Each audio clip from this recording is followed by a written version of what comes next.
কত টাকা খরচা হয়েছে টোটাল? দেখুন হাতির দল এসে কীভাবে প্রায় 3 বিঘা জমির আলুর গাছ খেয়ে ফেলেছে।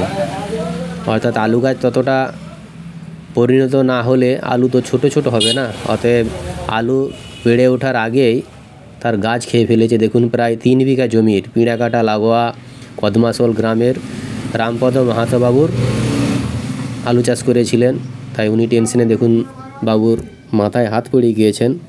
রামপদ বাবুর হওয়াটাই স্বাভাবিক, আলুর যে খরচ তার উপরে ফসল ওঠার আগেই হাতির দল এসে গাছ খেয়ে ফেলেছে। আলু ততটা বেড়ে ওঠার আগেই, তাই আপনারা দেখতে পাচ্ছেন জঙ্গল লাগোয়া সেই কদমাশোল গ্রামের রামপদ মাহাতো বাবুর প্রায় 3 বিঘা জমির আলু গাছ খেয়ে ফেলেছে হাতির দল এসে।